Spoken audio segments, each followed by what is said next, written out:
FMV, a graphical style that sprung up in the 80s, thrived in the 90s, and then all but died in the 2000s. Nowadays, FMV is a niche style used mostly by indie studios like Baggy Cat, who in 2020 gave us At Dead of Night, which is the best modern FMV. At Dead of Night is an FMV mystery, stalker-style horror, point-and-click adventure. Bit of a mouthful, isn't it? Why not just FMV horror point-and-click? Well, the state of video game genre tags is a whole nother video. But there is one part of that mouthful which is more important than the others: stalker-style horror. If you don't enjoy games where the goal isn't to make Swiss cheese out of the bad guy, if you don't like creeping around and then beelining for the nearest closet when you get spotted, then At Dead of Night is not for you, because that is literally one half of the gameplay loop. But don't leave yet, because there's more to At Dead of Night than that. Like the story, the atmosphere, the FMV. So give me until the spoiler, huh? We play as a young woman named Maya, who is staying the night at a vintage hotel. To get around the hotel, we click on the edges of the screen. While looking at a door, we can peek through the keyhole to get an idea of what's on the other side. For the majority of rooms, we'll see an empty, lit-up room, but sometimes the room is completely dark. Ugh. And in a handful of cases, we'll see something moving underneath a blanket. I'll cover what's up with that later. Every room where we see the scene is locked, which we'll want to remember when we're running for our lives. To progress, we need to explore the rooms of the hotel to collect information, because unlike most adventure game protagonists, our character isn't a thief with bags of holding as pockets. Well, mostly. We did steal the master key, and the spirit box, and this compass, and this mirror. Anyway, the spirit box we pick up during the opening cutscene, but the compass and mirror we have to find in one of the guest rooms. The compass helps us locate ghosts. If it's spinning slowly and doesn't make any noticeable pivots when we're moving, then no ghost sighting is available on the floor right now. If it isn't spinning and it makes a noticeable pivot while we move around, then it is trying to point us in the direction of a ghost sighting. Note that it does not point to a current ghost's location, just to a pending sighting. If you leave a ghost, you've got to remember where you left. The mirror is the hint machine of the game. We can only use it in dim places, such as the kitchen, any room that has the lights off, or while standing by the door of any guest room. It shows us a vision of a ghost, and then what specific floor, or if you're on the floor, what specific room that you must go to. And the spirit box is how we talk to the ghosts. When we encounter them, if we call out to a ghost and only hear static, "Is anyone there?" there isn't one nearby. If we can hear muffled words, they're nearby, so we have to move and try again. Once we get a response, we can ask the ghost for their name and about any events and items that we found. The goal then becomes to solve the ghost's puzzle, which takes the form of deduction. The ghost tells us a bit about themselves and what they can remember. We can ask them about objects we've seen throughout the hotel and then combine their responses with the things that we've discovered. If we ask about something they haven't seen or combine the wrong things, we get a generic, "I don't know" response. If we fail to ask the right questions or ask them about things they don't know too many times, we lose contact with them. And when this happens, the game tells us to wait a while before trying again, but all you have to do is leave the floor and come back. Each encounter has a deduction we have to make, and the ghost will provide us with another part of the story. Then they move to another part of the hotel. So for one half of the gameplay loop, we have explore, find items and information, encounter ghost events, talk to ghosts, deduce their stories, repeat.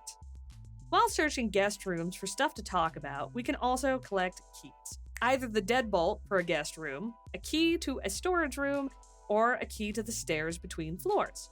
The stairway keys are just alternative ways to get between floors, and the other two keys are ways of defending ourselves. See, we have a master key, but so does Jimmy, the stalker. So when we unlock and go into a room ourselves, we can't just lock the room to keep them out. And I want to point out really quick that either the doors in the hotel lock automatically, or Maya does lock the door behind her. This is evident when Jimmy attempts to enter the room we're in. He doesn't just turn the knob and burst in. We can hear him unlocking the door with his own master key. This buys us time to get into one of 2 hiding places that are available in every guest room. More on that in just a bit. But with the deadbolt key, we can lock Jimmy out.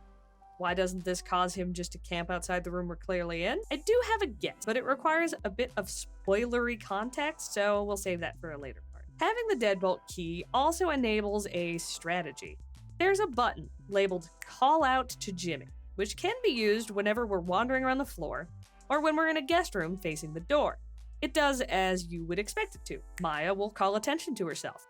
Now this seems like a very not clever girl thing to do, but with the deadbolt key, it actually becomes very clever. To understand how this works, we need to talk about how Jimmy behaves. Jimmy is the owner of the hotel and the antagonist of the game. He moves between the floors of the hotel looking for us. When Jimmy enters the floor, we can hear the sound of a door closing. Jimmy travels between the floors using the stairs because the second lift is out of order. Lucky for us. In addition to the door sounds, Jimmy will also immediately issue one of his mini taunt lines. Once he's on the same floor as us, he'll begin to roam. If we encounter him, there's 2 potential animations we can see. If we're lucky and we're behind Jimmy, we can see him walking around a corner. If we're not so lucky, which is far more likely if you're me, a short animation of him dodging behind some form of cover will play. This gives us time to turn tail and run. At any time we're in threat of getting jumped, and we're aware, aka we saw Jimmy hide, the menu icon will turn red. While this does water down the spook factor a little bit, it prevents us from saving our game when we're in danger. This danger indicator isn't foolproof. It only works when we've seen the threat. There are times when you can walk into Jimmy while he's lurking and you didn't see the animation. The menu doesn't turn red in this case. Another example is if Jimmy leaves the guest room that you're in and continues to patrol, the menu will still be red even though he's outside of the room and you are not in any danger. The only places to hide are within the guest rooms themselves. We can use the peephole to watch the hallway. Jimmy will walk or march past, depending on whether he's aware of us or not. Sometimes he will look at the peephole as he's moving past, other times he will lean into view, and sometimes he'll even comically pop up in front of the door and then angrily walk away. But if we are not so lucky, Jimmy will try and open the door. Now, we have 2 places we can hide. The bathroom next to the front door, or the wardrobe in the back of the room. All rooms have these 2 hiding spots, except for the rooms which are dark. Maya will step inside of a dark room, but she won't progress any further in. But she can still hide within the bathroom. When hiding in the bathroom, we leave the door partially open to look out. Jimmy can either look into the room and then walk by, or he can fake us out. He'll do the look in and walk by animation, but then he'll kick the door open and jump us. If he doesn't do the fake out, Jimmy will leave the room. The wardrobe is similar. There's essentially 2 states to the wardrobe. In one state, Jimmy can walk past, look in, and/or do both. In the second state, Jimmy may know that we're in the wardrobe. He can choose 2 actions. He will either leave the room and continue to patrol, or he will fake us out. He won't play the animation for looking into the wardrobe or walking past. The door to the room will close, but Jimmy will be hiding in the bathroom. I've heard people insist that you can hear a faint noise after the door closes, but I literally cannot hear it. They describe it as a creak, but I tried a bunch and I've got nothing for you. Here's a clip where he's definitely in the bathroom. See if you can hear anything.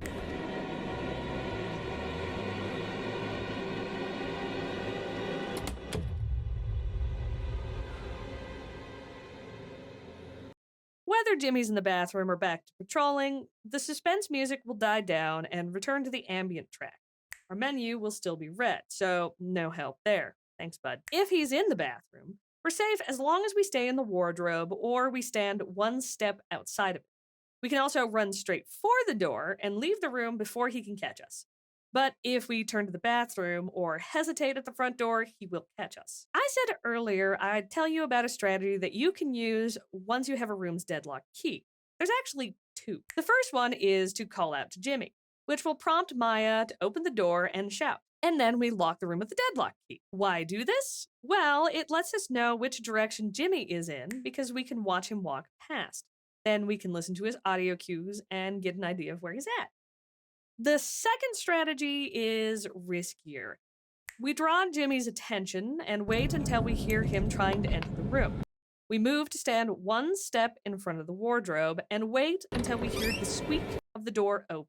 We then hide in the wardrobe. Despite the fact that he definitely saw our standing in front of the wardrobe when he entered, Jimmy may still choose to leave the room at this point. That said, this is the most reliable method to lure Jimmy into hiding in the bathroom. We wait a bit to confirm if he's in the bathroom, then rush out of the room, turn around, and use the deadlock key to lock Jimmy inside. You can hear Jimmy grunt in frustration and begin fiddling with the door. We can actually look into the keyhole to see Jimmy attempting to pick the lock. Neat! It takes Jimmy around 40 seconds to leave the room, which buys us plenty of time to escape. We can actually lock the door again after he has opened it. This does diddly for us, but it sure is funny. And it's more complicated than it should be. We have to wait until we can't hear Jimmy picking the lock anymore. Then we have to try and enter the room. The animation for trying to enter a locked room will play. Then we can use the key to lock it again. We have to try to enter the room, otherwise it will not work. By this point, you're probably wondering what happens when Jimmy catches us. Well, this is a horror game, so of course there's a jump scare. Jimmy forces our camera to face him, yells, and swings his bat. Our screen goes black, and we see glimpses through blurry eyes of Jimmy's silhouette as he presses something over our mouth, and then of the roof of the hallway. We eventually wake up in one of the unlit hotel rooms on one of the floors. While we were knocked out, Jimmy takes the spirit box from us. He may take some or all of the keys that we had, and sometimes he'll even lock the doors between floors if you unlock them yourself. The spirit box can be found in one of the storerooms, but the keys get scattered back throughout all the guest rooms. At dead of night, which I will be calling A-Dawn from here on out because it's easier on my weak tongue, is very light on music. It favors ambient music over structured music. I don't know music stuff, can you tell? Throughout most of the game, you'll be accompanied by one of 5 different ambient tracks which have the standard horror music fare. Drones, deep piano rumbles, violin strums, risers, stuff like that. A lack of traditional music is fairly common in horror games.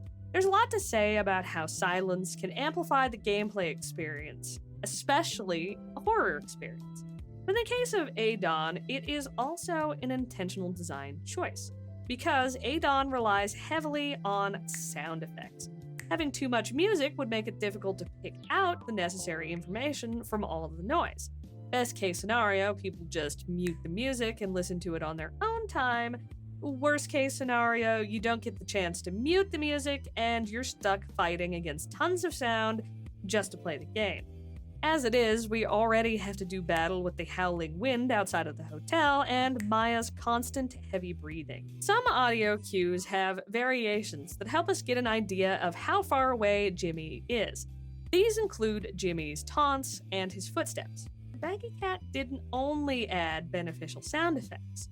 There are various sounds that act as noise and garbage, making it hard to pick out the much more important cues.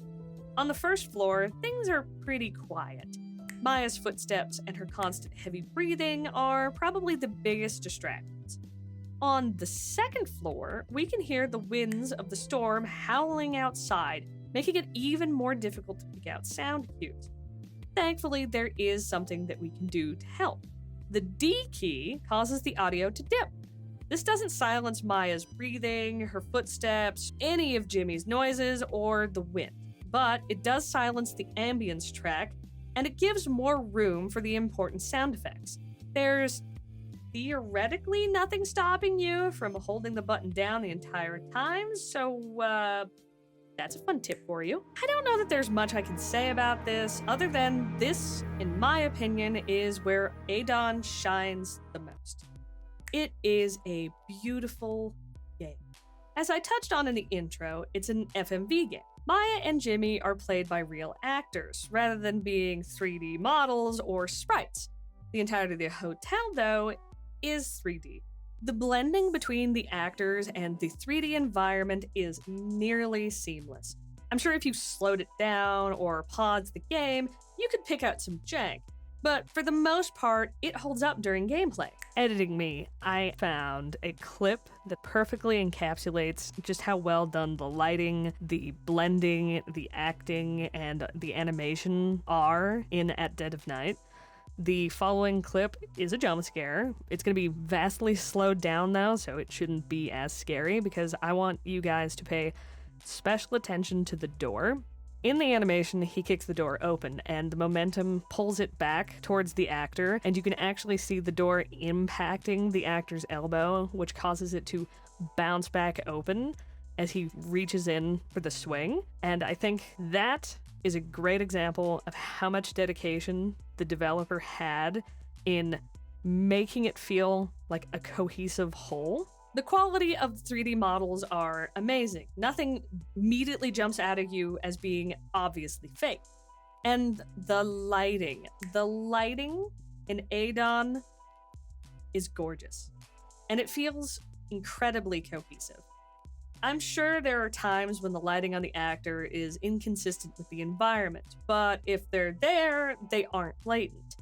I'm normally not one to take specific note of the lighting of the game, a movie, TV show, what have you, that I'm consuming, but something about the lighting in Adon is just mwah. And now to talk about my absolute least favorite part of At Dead of Night, the camera effects.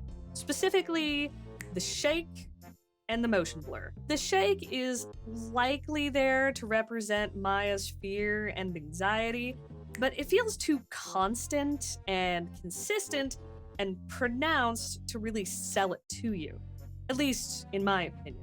It also makes playing the game for long periods of time difficult for me. The motion blur is simply nauseating, especially when you turn in areas that don't have any intermediate parts and you just quickly, blurrily spin around.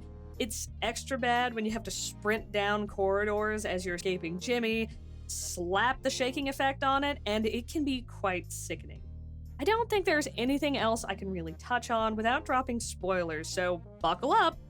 It's story time. We see a wide shot of a large building on a cliff overlooking the sea. It's twilight and the wind is high. Waves strike the cliff. Lightning flashes in the distance. Our character, Maya, is marching along a road in the countryside by herself, trying to get a call through on her iPhone. Maya was traveling with a group of her friends to a music festival, but somehow she got split from the group. This is never explained, but Maya does accuse one of the group of leaving her behind, so maybe it was supposed to be funny? It's not. Maya receives a call from an unknown number. It's one of her friends, Hannah. She explains that the group checked into the hotel up the road. She completely dodges the accusation of ditching Maya and tells us that there is no cell reception at the hotel. Maya tells Hannah and the group not to wait up for her, and she makes her way to the hotel. Scene cut, and we're walking into Sivu Hotel. Seeing no one at reception, Maya awkwardly rings the bell. Maya raises her phone to test the reception, and a man pops up from behind the desk, startling her. It's Jimmy. It wasn't until I came back to this game for the video that I realized he doesn't actually introduce himself. We see his name when we start a new game, though it isn't directly associated with him. And the spirits call him that later, but he never tells us. Oh, don't be alarmed. Too late for that, buddy. Your friends booked you in. Let me just check. Ah, yes. Room 101. It's all been paid for, so you don't have to worry about anything. You are very nice friends. You all went off and left me behind. Very nice. And there's quite a few of you I see as well. Nice to see so many fresh, young faces for a change. He says that we must be in town for the music festival. Maya confirms that we were intending to camp at the festival, but as Jimmy says, there's hardly weather for that, is there? the whole interaction here is awkward, and the game knows it. It very much leans into it. Jimmy asks if Maya and her friends will be staying for breakfast, but she tells him no. He then asks if Maya would be interested in the entertainment, his comedy act where he plays the self-described comedic sociopath. He drops a hint that it's quite popular with the students, and that the show takes place at midnight? I don't know, man. I think if it wasn't at midnight, you'd have better attendance. I don't think so. We're all just going to bed, I think. Are you sure I can't twist your arm on this? It's okay, I'd rather just go to bed. Sorry. Fine. And then she asks for directions to her room. He points out the elevator and reminds us that our room is 101. As Maya leaves, he asks her to remember to drop off her room key in the box at reception tomorrow morning. Our perspective shifts, and now we're watching Jimmy. Best show in town and no takers. Then he has an old man moment, despite being apparently only middle-aged, and tries to name YouTube, iTunes, Facebook, and MySpace. I was gonna mock him about the MySpace comment, but then I decided to Google it, and I thought MySpace was extinct, but it still exists?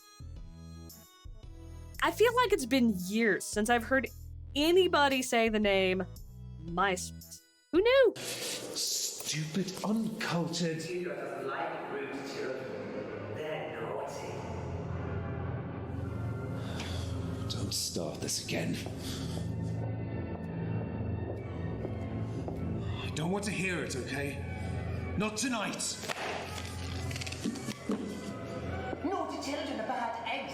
They need to be taught a lesson.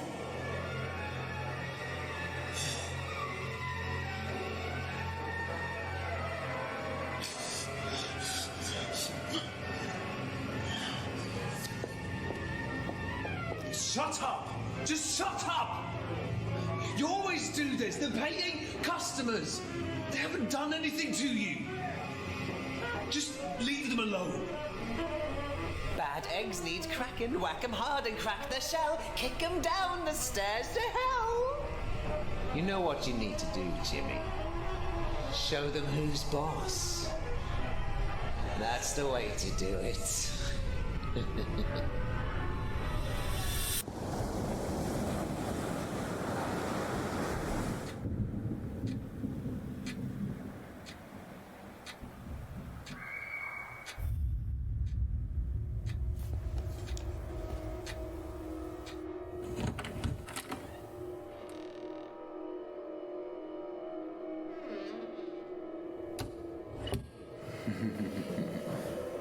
That's it.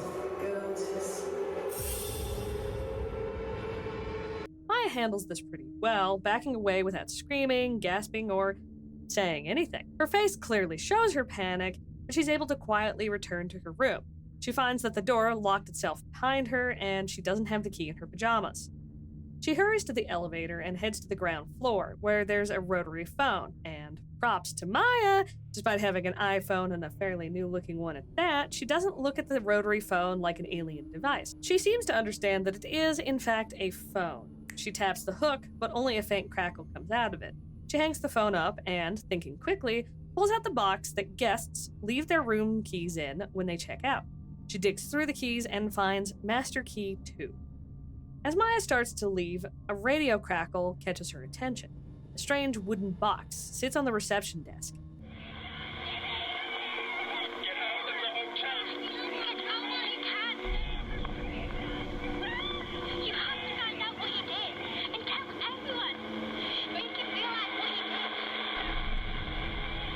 Maya looks up from the device, gazing in the direction of the elevator. A sequence of subtitles reads, Seaview Hotel has a dark past. Its ghosts have a story to tell.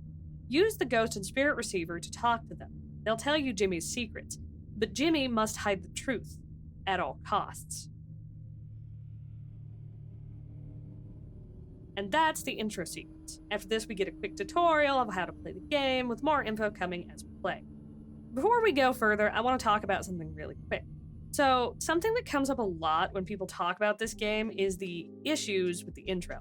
Maya hears a scream, sees one of her friends being chloroformed, finds a talking box on the desk, and decides to play Ghost Hunter instead of taking any other logical course of action. But let's break it down a little bit more.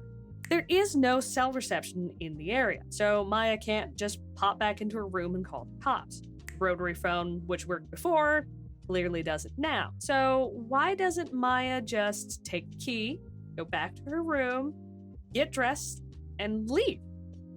Well, the front door is locked, and the master key she took does not open it. Okay, so why not break a window and climb out?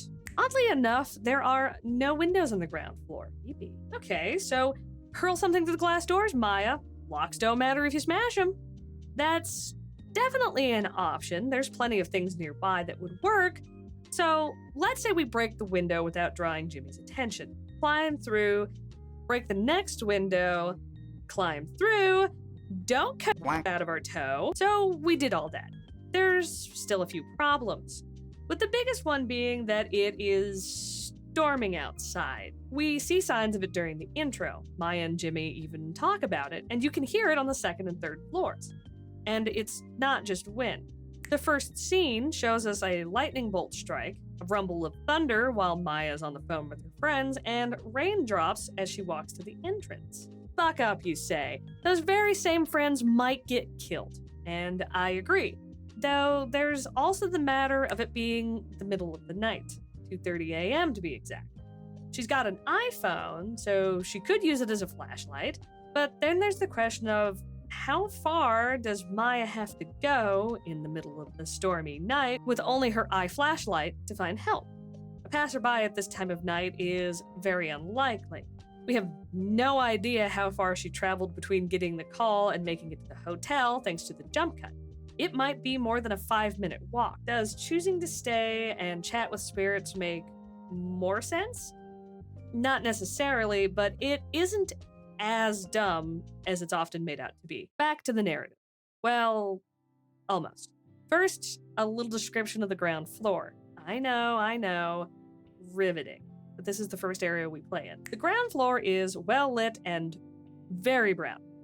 Brown walls, brown floor, tan, which is a shade of brown roof. One of the first things, besides all of the brown, that jumps out at you is the balloons.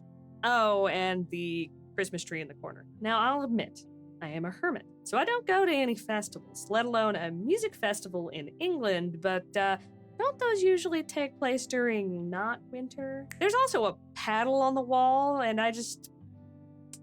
what is that there for? The hallway to the elevator has the door which leads to the stairwell just to your right. There are 2 elevators, but the right elevator is out of order, stuck on the ground floor. The working elevator can take us to the lower ground and the 1st through 3rd floors. The 2nd floor is not explorable though, thanks to the lights being off in both hallways. We scour the areas we can access for keys and items and then head to the basement, because I don't want to have to keep describing finding a ghost, looking for items, going back to the...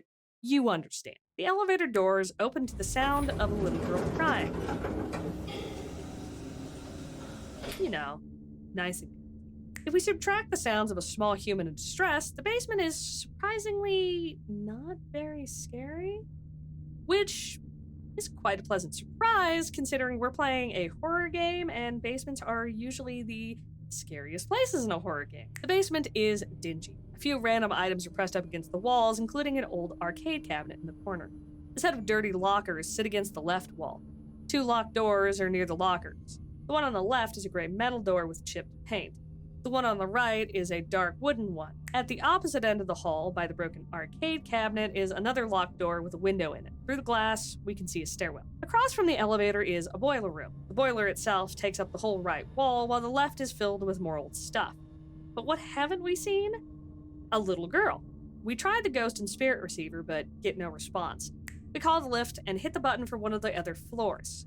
As the elevator doors close, we catch a glimpse of a little girl with dark hair and pigtails, and this is the first of our very many jump scares. Now, when we try to contact the little girl while standing in front of the elevator in the basement, she responds. Is anyone there?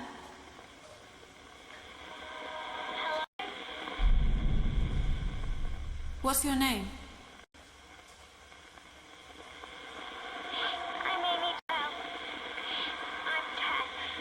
Across the third and first floors, we found suitcases, trophies, a child's purse, turpentine on a lighter, an old ornamental sword, bottles of whiskey and other spirits, violent drawings, a chef hat, a blood-stained cloth, a bottle of diazepam, a wooden paddle, a coil of wire, and a wedding ring.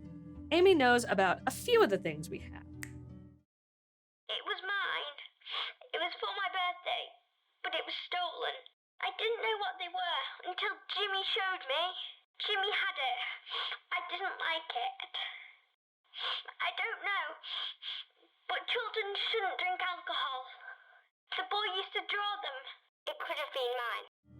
Asking about the girl in the basement, Amy says, It was me. A boy called Jimmy locked me in the basement. Then he started stealing things from me. Amy's purse was stolen. Connecting the two, Amy says, Yes, he took it when I wasn't looking and stole my money. I told him off, but he wouldn't listen. This shows us a vision of where to go next, and Amy fades from this location. Simply seeing the little girl in the basement event triggers Jimmy to start prowling the first through third floors. So now we have to be careful. The next stop is on the ground floor, though, where Jimmy will never come. Looking into the arcade room, we see a vision of Amy yelling at somebody off screen. Jimmy, give it back! That's mine! Stop stealing my things! Amy manifests here. We ask her about why Jimmy stole her toy, and she says, Because he thought it was funny. He gave it back, but then ruined it anyway. the toy was ruined somehow. So, looking at the items that we have, which Amy has commented on, we can eliminate a few. We already talked to her about the purse. The violent pictures can't exactly ruin her toy. And since toys don't bleed, I'm guessing this does not have anything to do with the bloody cloth. That leaves us with three options. That Jimmy used the ornamental sword to damage the toy, or that he poured whiskey or turpentine on it. I don't think that the whiskey works here given how Amy phrased her dislike of it specifically.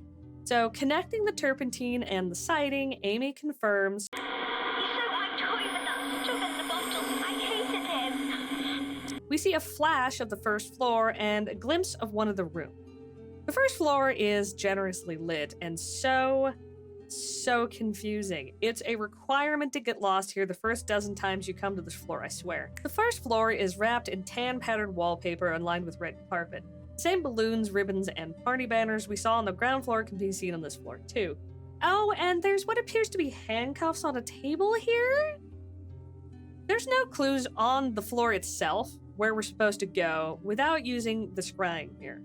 I guess that the intention was that you'd find it while just organically exploring the hotel, but players probably did that exploring while Amy was still in the basement.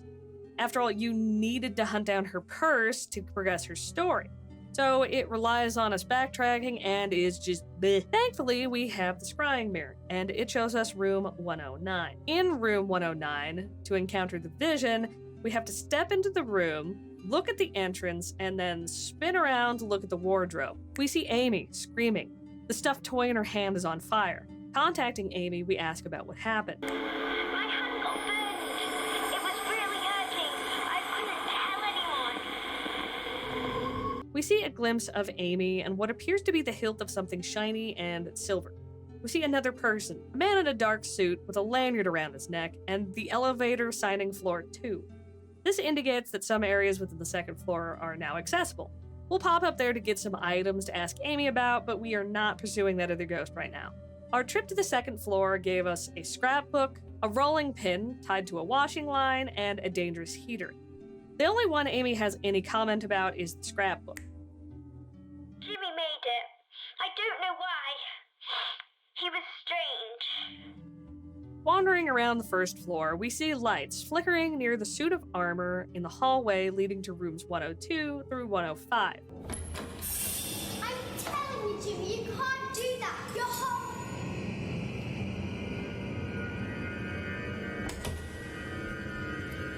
When asked about what scared Amy outside of the room, Amy says, I was trying to find a doctor, but Jimmy threatened me and made me stay.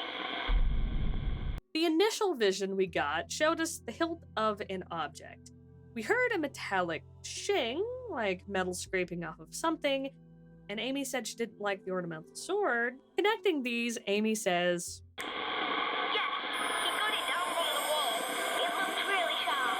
He made me promise not to tell anyone, and he said he could make my hands stop hurting. We see a vision of a glass filling with something on floor 1.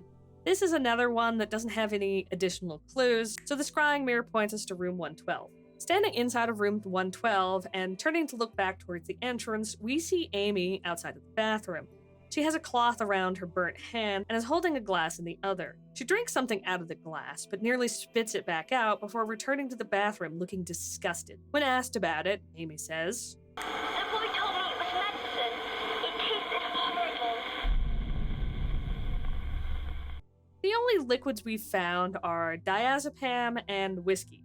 I'm guessing Jimmy doesn't have access to diazepam, so... Maybe. She told me to keep drinking it. It was horrible. But then I started to feel strange. We see a vision of a stairwell. Up on the 3rd floor, we can hear the female voice humming, which is driving me crazy because I swear I've heard this tune before, but I've got nothing. Also, it doesn't sound like Amy. Looking into the window of the stairway door, we see Amy leaning against the railing, looking down the stairs. She backs out of view. Standing at the top of the stairs ourselves, we can contact Amy. She says, I felt really light. I really thought I could jump down to the bottom. we see a vision of our camera flying down the center of the staircase and a girl screaming. Hurrying to the bottom, we turn to look at the stairs and see the horrific, tragic sight of Amy laying motionless on the stairs, blood staining the carpet. We contact Amy. If we ask her about the sighting, she will move on. So what I'm going to do is finish her story for the purposes of the video, but in the actual game, I'll be keeping her around to be able to ask her some more questions. Amy says, I jumped, but then it all went dark and I couldn't wake up. I can't wake up anymore. I don't know where I am.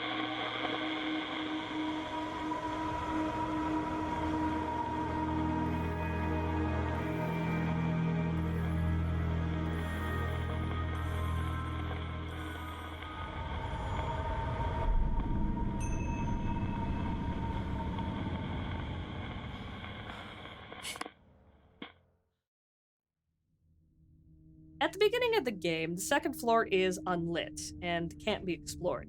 Once we see the flash of the man and the 2nd floor, one half of it opens up to us. The 2nd floor has red patterned wallpaper and the even uglier carpet than the 1st floor. It's a roughed up, orangey, reddish nightmare. The lighting on this floor is less generous than the 1st. While the 1st floor is well lit with a few dark areas, the 2nd floor is dark with some lit areas. The dark colors of the walls and floors make the light seem even dimmer, making this floor feel so much more oppressive. Another similarity to the 1st floor is the layout. It's identical, except that the 1st floor is loopable with no break, but the 2nd floor has a storeroom in the way. If we have the storeroom key, we can pass through and make it a loop, but without it, it comes to a sudden dead end. Visiting this floor, after seeing the vision of the man during Amy's story, we can hear a repeated knocking sound. Standing in the sitting area and looking towards rooms 216 and 217, we see the lights flickering. If we stay and continue to watch, the lights will blink out for a moment before brightening again. A man in a dark suit is knocking on 217. We can't see the door itself from our position.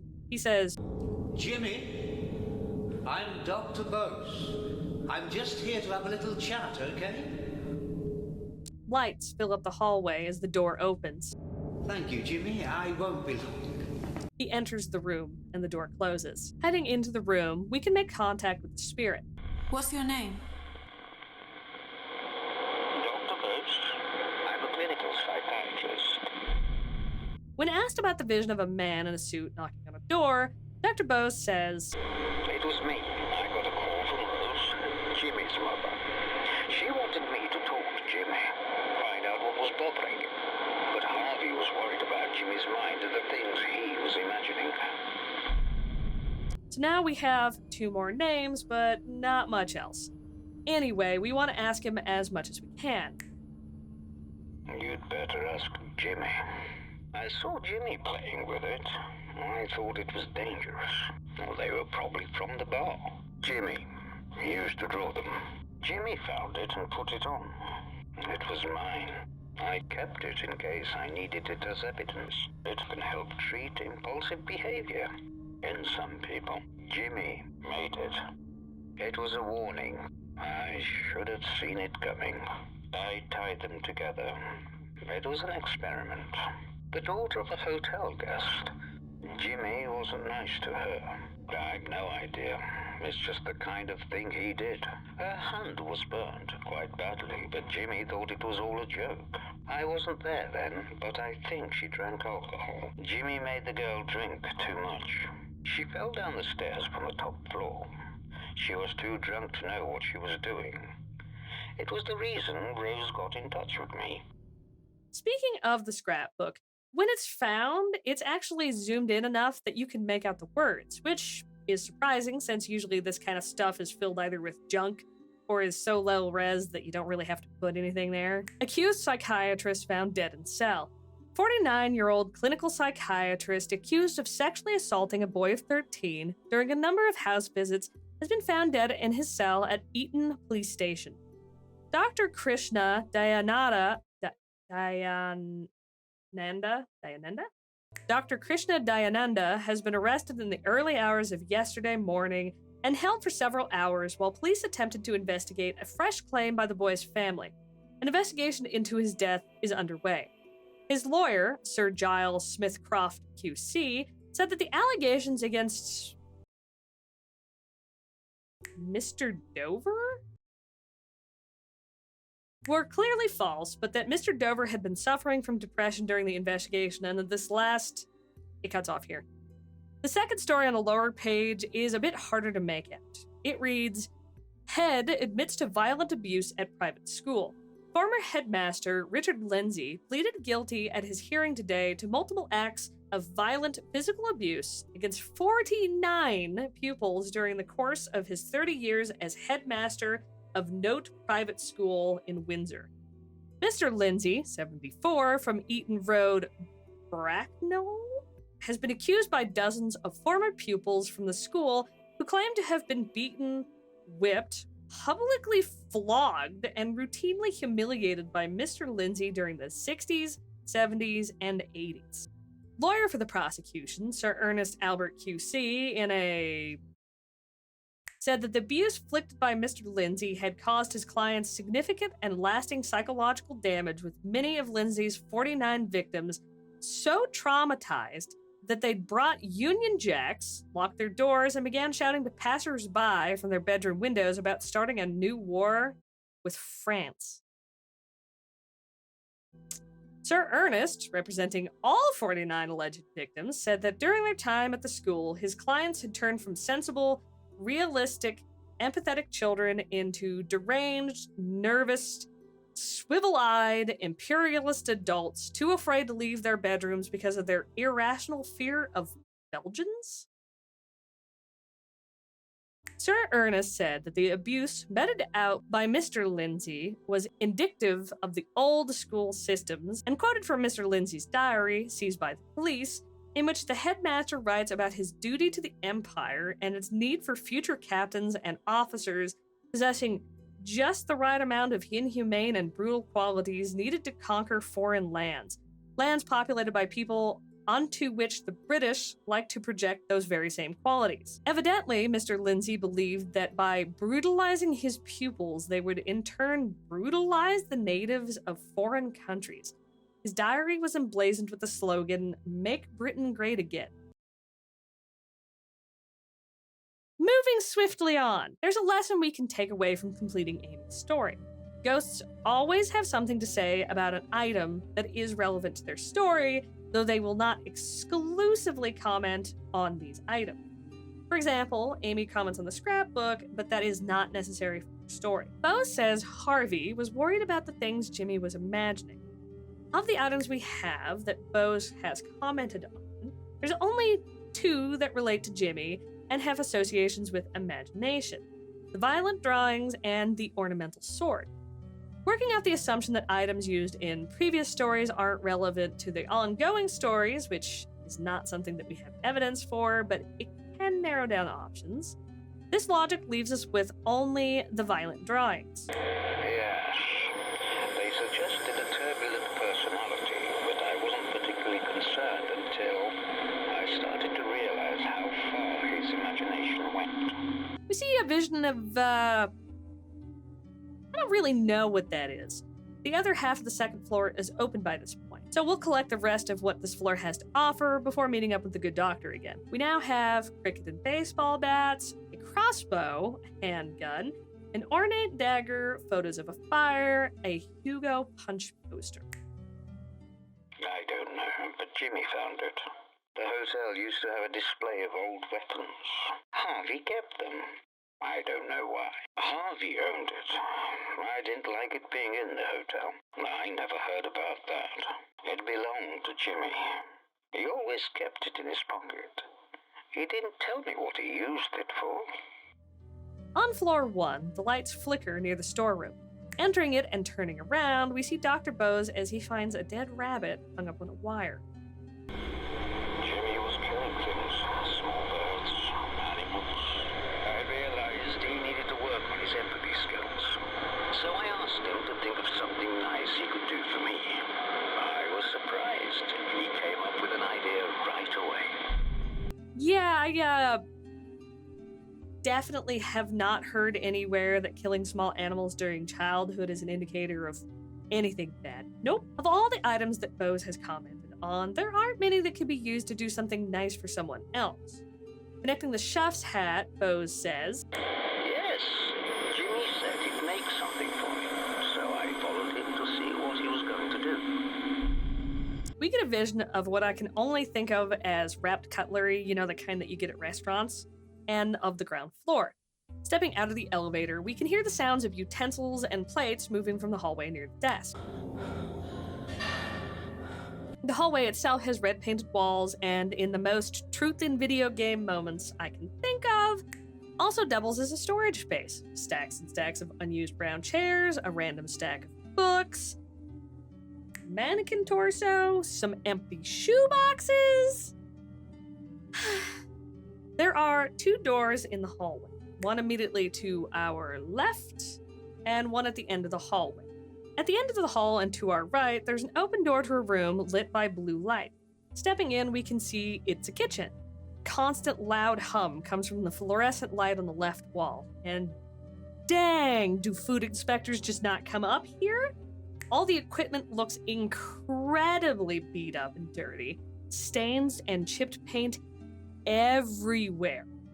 There's a door across from the entrance too, but we can't actually move around the kitchen, so whatever's back there will have to remain a mystery. When we turn around, we see Dr. Bose. This is a great idea, Jimmy. I reckon you'll make a great cook one day. Why don't you bring it up to me when you're done? I'll wait for you, okay? Stepping out into the hallway, we contact Dr. Bose. Jimmy was making me a sandwich. He brought it up to my room as I asked. I didn't suspect anything was wrong at first. This one also eliminates a few possibilities. Maybe he poured turpentine or whiskey on the sandwich, but both of those were already used in Amy's story. The washing line belongs to Bose and not Jimmy, and I can't think of how the weapons could have anything to do with this. Bose said that the blood-stained cloth was his. It was my first encounter with Jimmy's sense of humor. We see a vision of a hammer breaking glass beneath a cloth, blood pouring from a man's fingers, and the first floor. Stepping out of the elevator, we can hear the sound of running water. There's a narrow bathroom near the storeroom. The lone roof light casts the room in a weakish green light. It begins flickering, shutting off completely before winking back to life. We see Bose standing over the nearest sink. He spits into a cloth, wiping his mouth with the back of his hand. Looking towards the camera, he yells,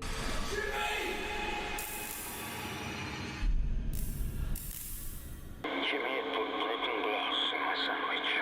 I nearly choked on it.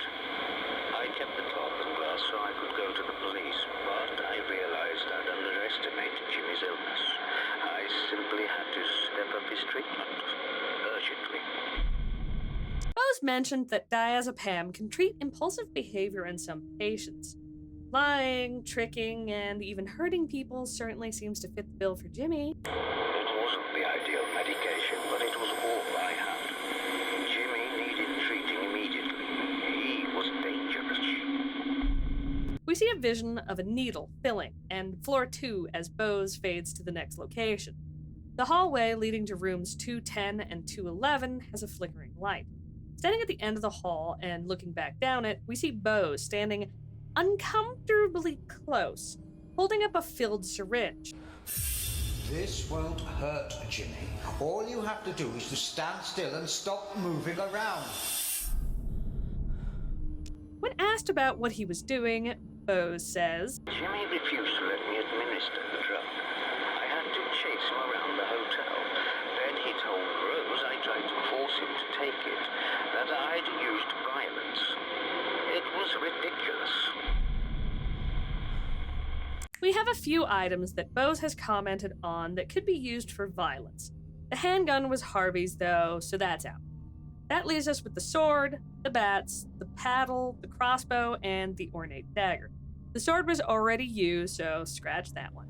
Can you imagine how insane it would be to have your kid come to you and be like, Mommy, the doctor threatened me with a crossbow? The paddle is the only item that doesn't seem completely insane as an option. Jimmy said I used the paddle to beat him. I would never use violence against a patient. It was ridiculous. But Rose believed him. We see someone dialing the rotary phone at the front desk, and Bose is gone. The light in the back room where we saw Jimmy talking to the voice in the mirror is flickering. Standing in the doorway and turning around, we see Bose trying to explain what happened with Jimmy. I would never use force like that on a patient, Mrs. Hall. It goes against everything I believe in. You have to understand he's making it all up. I was worried Rose would believe Jimmy. It was a bare-faced lie. But I managed to convince Rose Jimmy was making it up. We see Bose's hands handling the lanyard that carries his identification, and the elevator stopped at floor 2. Unlike most of Bose's sightings thus far, this one has no audio cues and no flickering lights. The scrying mirror shows us room 216. Stepping into the room and looking away from and then back to the bed, we see Bose seated on the edge of the bed. You can't get away from me that easily, Jimmy. I think we should start again, don't you? Why don't you do what I ask you to do this time? That would be a good start, wouldn't it? Yeah, that might not be the best follow-up, Bose. I thought when he realized he'd been caught lying, he'd start to engage with me and do what I asked. Instead, he just made up another lie. Only this one was much worse. The worst. So Jimmy made up a story that is worse than him being beaten by Dr. Bose. Well, we have a scrapbook with the story of a clinical psychiatrist accused of assaulting a child during one of his house calls. Jimmy accused me of the worst crime possible. He took it from a newspaper story he'd read. He was making it all up. A vision of flashing lights seen through the glass of the front door. Stepping onto the ground floor, a loud banging comes from the hallway leading to the ballroom. The arcade lights are flickering. Standing within the arcade and turning around, we see Bose practically collapsing to his knees. Rose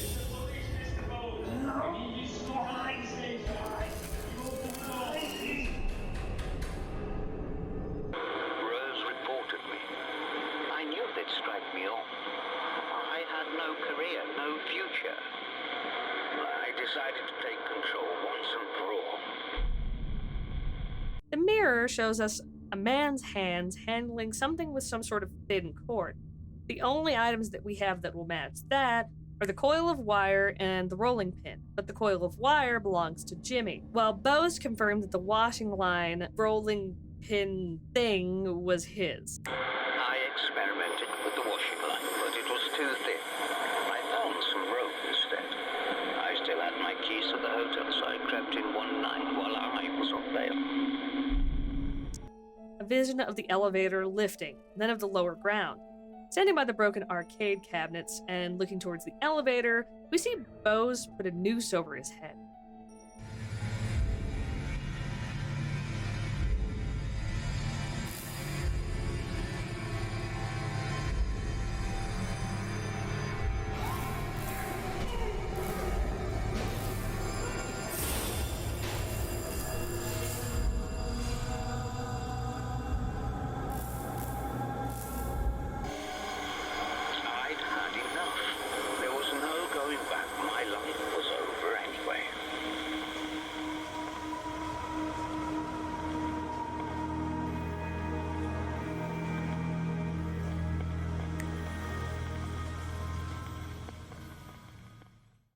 The third ghost, fittingly, is on the third floor. Once we see a vision of him during Dr. Bose's story, the dark area of the third floor will light up. As general game knowledge will tell you, the higher the level, the higher the difficulty.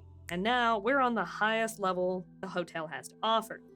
This floor is teeny compared to the first and second, with only 9 guest rooms and no loot. It's easy to get backed into a corner by Jimmy when he arrives, so we have to be ready to play cat and mouse or sit as we wait for him to leave the floor. Of all the floors, the third floor is the most menacing just from the elevator view.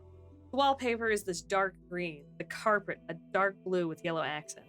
Unlike the other floors, the area right outside the elevator is only dimly lit. A lone light illuminating a picture on the opposite wall is the only light within the seating area itself. The greater source of light comes from a hallway off screen. TLDR, this floor landing has some big nope energy, but when we finally gather the courage to move beyond the first screen, the atmosphere of the third floor is far more warm than the first screen would let on. That is, when we look at it without the context of the gameplay mechanics. Once Jimmy arrives on the floor to stalk us, this floor takes back its horrifying mantle.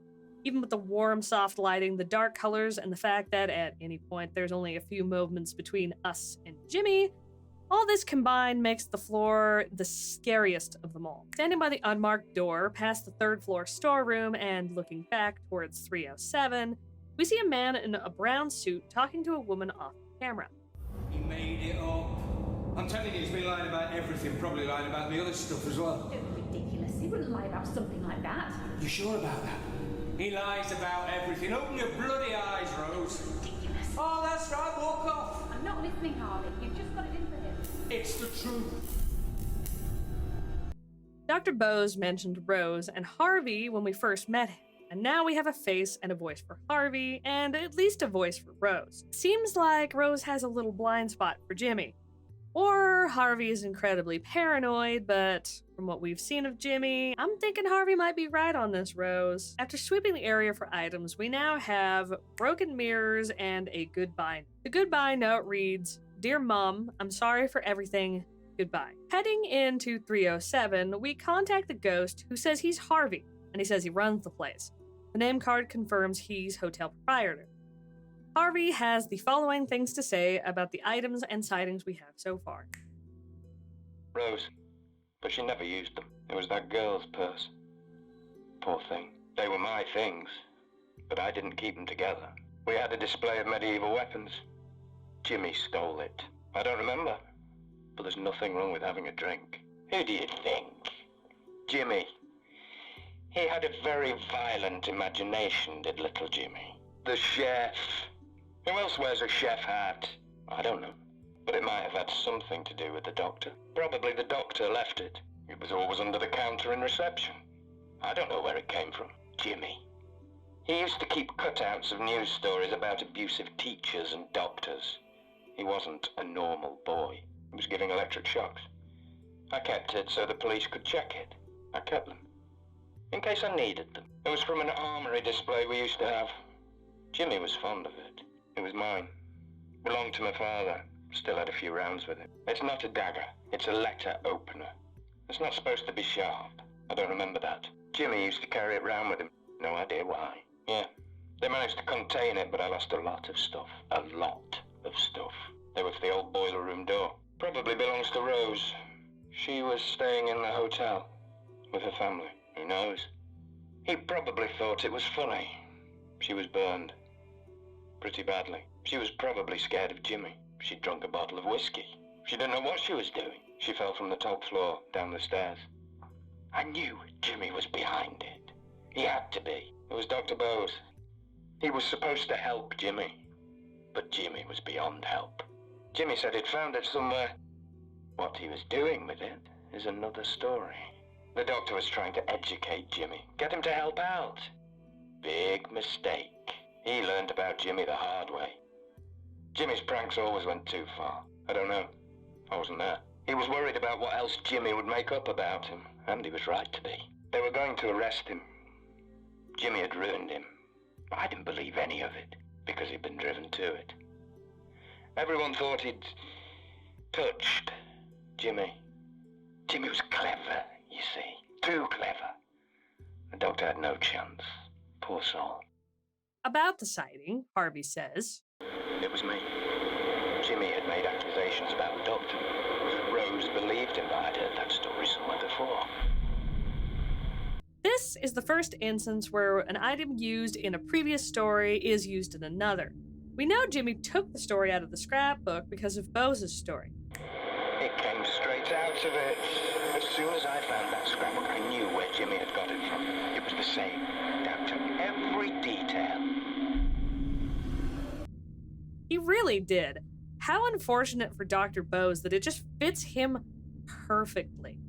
The sighting appears to be concurrent with about the 6th sighting of Dr. Bose, when he's trying to explain to Rose that Jimmy made the story up. We see a flash of the scrapbook, a vision of Harvey through a peephole, and the elevator signaling the 3rd floor. Standing inside of room 308 and looking through the peephole, Harvey will approach the door and begin to knock on it. Jimmy? I know you can hear me. I know you made it up, your little story about that psychiatrist. I know where you got it from. I knew I'd read it before. It's in your bloody scrapbook. Come out here! Jimmy!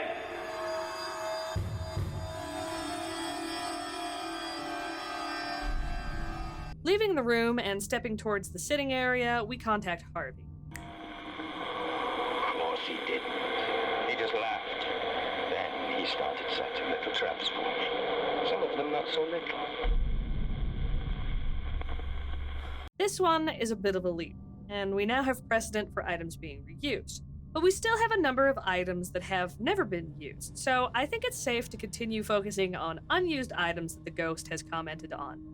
Harvey had a lot to say, so that did narrow things down a lot, but it gives us some place to start. Of the items we have, which Harvey has made a comment on and haven't been used before, we have the suitcases, the wedding ring, the dangerous heater, the ornate dagger, the rusty keys, the handgun, the crossbow, the cricket and baseball bats, the photos of a fire, and the coil of wire.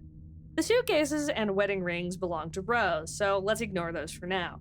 If Jimmy was laying a trap specifically for Harvey, the item presumably belongs to Harvey, which leaves us with the handgun, the heater, and the bats.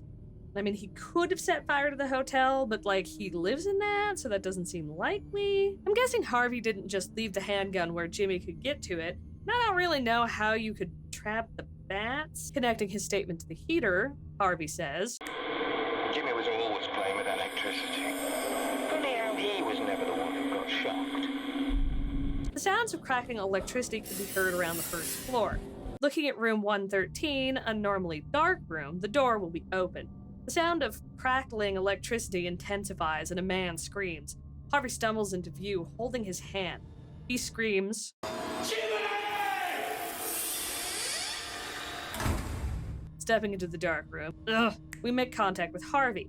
He says, He knew that was my heater. He'd wired the casing straight to the mains. Almost killed me. He did it deliberately, but Rose wouldn't have it. I knew he needed to be taught a lesson. He damaged my property, so I decided to damage his. Going back to our little list of items that Harvey owns, we have the handgun and the bats. It seems nutty that Harvey would use his handgun to damage something belonging to Jimmy, but the bats make perfect sense. I mean, Jimmy's been using a bat to try and damage our property. Us. Connecting the bats, Harvey says, I kept those bats for self-defense. I was angry. I took one and went to Jimmy's room. We see a flash of something being destroyed with a bat and the elevator signaling floor 2. On the second floor, we can hear the sounds of something being rattled and crushed. The light in the hallway leading to rooms 222 and 223 is flickering. Looking at the door for room 222, the unseen door to 223 opens and Harvey staggers out.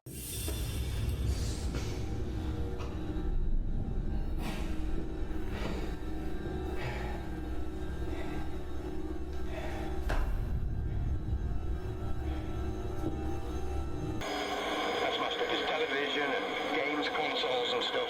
I was angry. But it didn't work. It just made him worse.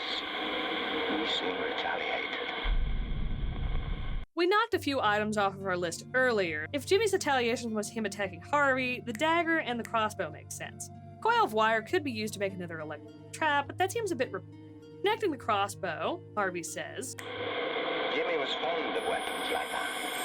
I hadn't seen him all night after I'd smashed his stuff. I should have guessed he'd been working on his next little trick.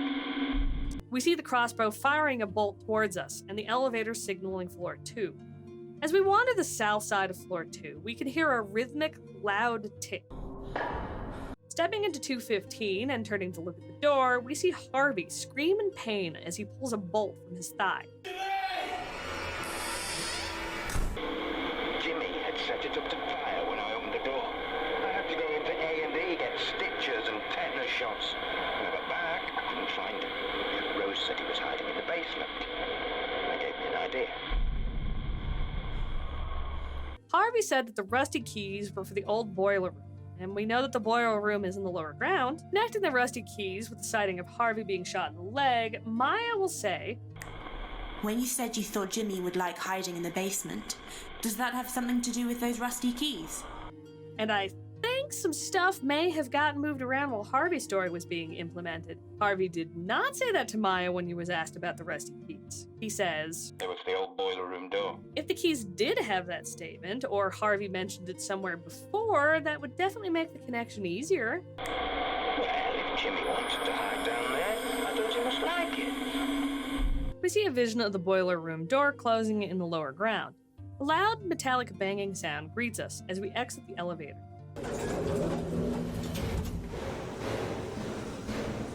Standing by the lockers and looking towards the elevator, we see Harvey locking the boiler room door and saying, You can stay in there for the night, Jimmy. I've had enough.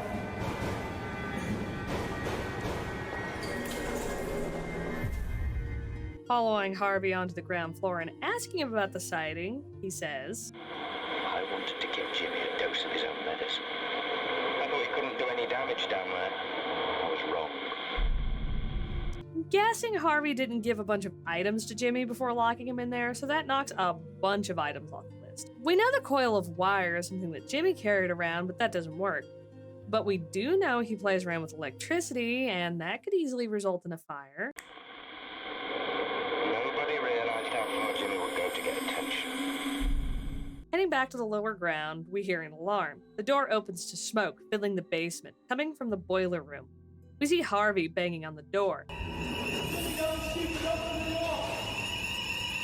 gonna get killed, you stupid idiot! Open the door!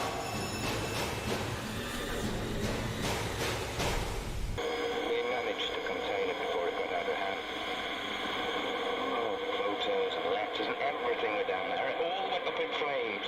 Jimmy was out of control. I'd had enough of him. I wanted him gone. It might just be me, but the escalation here really caught me off guard. The connection is Harvey's handgun. I'd lost him. I was seeing red. I hated him. I lost control. We see floor 2 and the handgun in what appears to be a drawer. Now, I'm not knocking Harvey's actor, but I feel like if Harvey grew more noticeably agitated as we talked to him, if he came off as really ticked about Jimmy setting the fire, then the leap from locking Jimmy into a basement and then getting a handgun to get Jimmy gone would be easier to make. Standing in front of 219 and looking towards the storeroom, we see Harvey pointing a gun towards us. Get out of the hotel, Jimmy. My hotel. my hotel. Get out of my hotel, Jimmy. Don't know what I was going to do. Threaten him, get him out of the hotel. Problem was, I didn't realize he was going to be armed too. Of all the items we found, we have 3 clear weapons that Jimmy may have armed himself with. The ornamental sword, the crossbow, and the ornate dagger. Both the sword and the crossbow have already been used, so that leaves us with the ornate letter opener. It wasn't even a dagger. I never learned my lesson. Jimmy was always one step ahead of me. We see the hallway to the ballroom and the letter opener. On the ground floor, as we turn from the elevator toward the front desk, we see Harvey marching towards the ballroom, saying, My hotel. This is my hotel. We can hear Harvey call out Jimmy in various tones and readings. The lamp at the end of the hall flickers. Entering the ballroom and going backstage, we turn and see Harvey just after he is stabbed with the letter opener.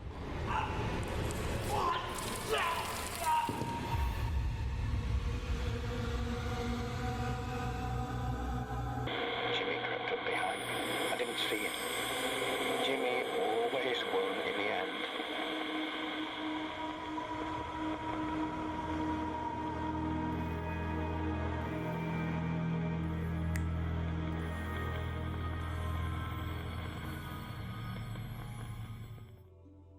Standing by the second floor elevator and looking toward the bathroom area, we see a woman march over to the table. Harvey was going to shoot Jimmy. It was just a letter opener. It was self-defense. Look. Based on Harvey's testimony, the letter opener was sharpened. So did Rose give the police a different letter opener? How did she explain why it was sharp enough to be used as a weapon? I mean, it messed Harvey up pretty badly. Inside the storeroom nearby, we can make contact with the woman. What's your name? Rose. Rose Hall. This is my hotel. It was me. I had to explain to the police that the dagger was just a letter opener and that Harvey had a loaded gun. Jimmy acted in self-defense. They understood. Her plaque says hotel proprietor, a role which she shares with Harvey. Maybe they were a couple. Harvey may have had a lot to say, but he has nothing compared to Rose. Buckle up. They were mine. I wanted to go away, but I never got a chance.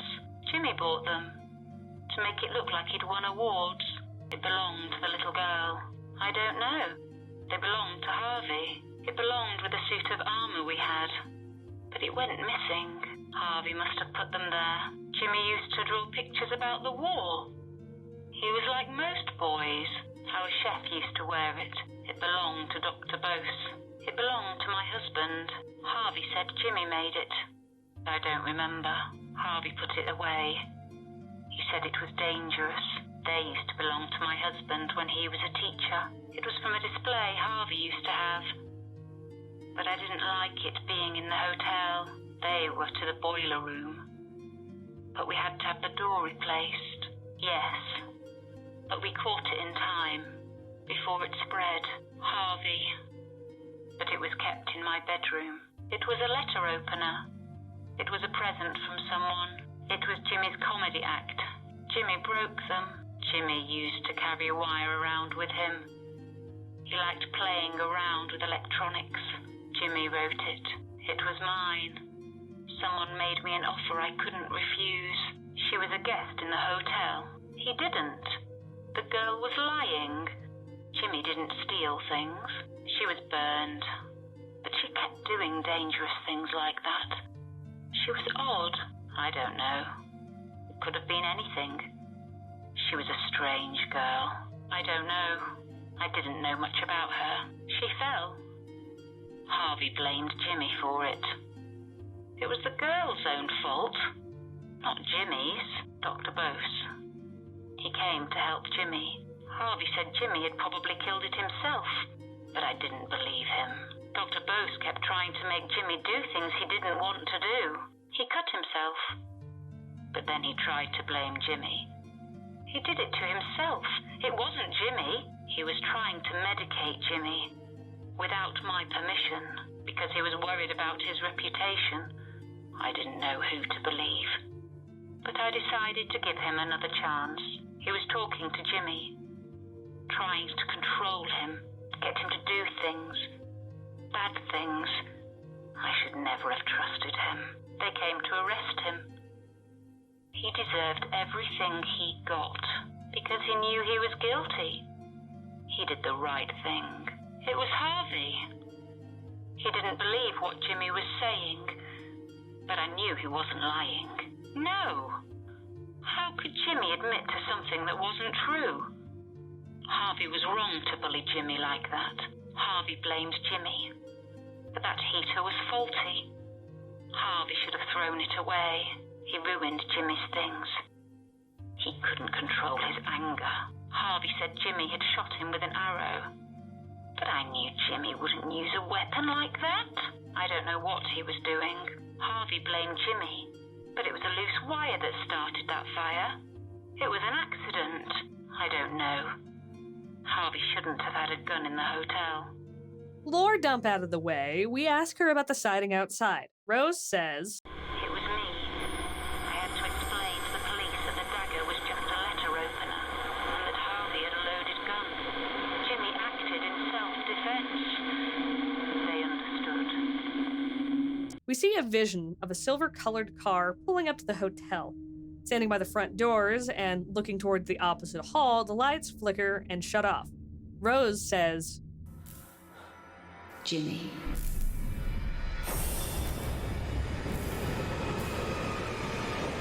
In one of the flashes, we see a skeleton superimposed over Rose. In response to who she was greeting, Rose says, Jimmy, he was coming home. The police understood. They believed him. But it changed him. He started helping me, helping run the hotel. And he found a way of bringing in more guests. Using the same logic as we did before, we'll start with unused items. Since this is relative to Jimmy, we can knock any items belonging to Rose off the list. Now we have the coil of wire, broken mirrors, goodbye note, and the Hugo Punch poster. The note and the mirrors don't make any sense. Connecting the Hugo Punch poster, Rose says, Yes, that was Jimmy's stage act. He was a comedian. He was good. Really good. People started to come just to watch him. We see a vision of the ballroom. As we turn off the receiver, we can hear the sounds of a crowd chatting amongst themselves and the clink of utensils on dishware. Stepping into the backstage where we witnessed Harvey's death, the lights darken, then return, flickering. Ladies and gentlemen, please welcome to the stage your entertainment for this evening, Mr. Hugo Punch.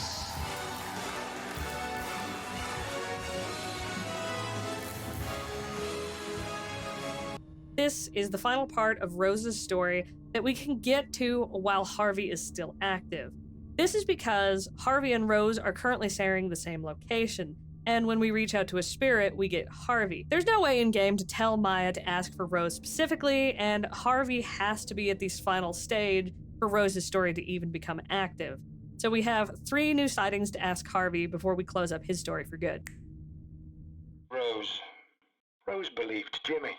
She defended him right to the end. Jimmy. They let Jimmy go.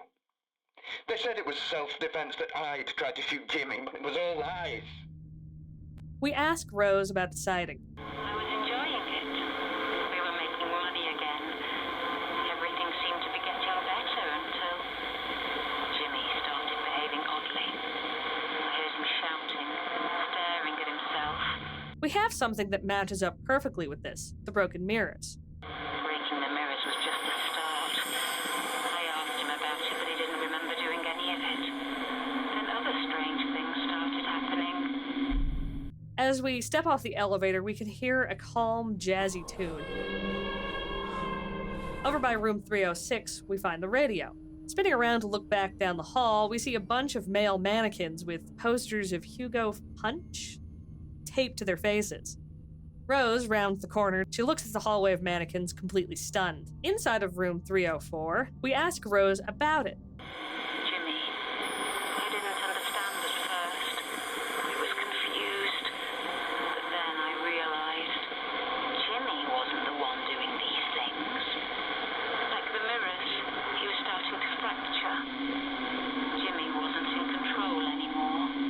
see a vision of hands tearing up some sort of paper in the ballroom. As we enter the ground floor, we can hear a large crowd booing. Standing by the entrance to the ballroom and turning to look towards reception, we see Rose. It's his comedy routine. It's his sense of humor. Oh, I'm sorry if you've been offended. Excuse me.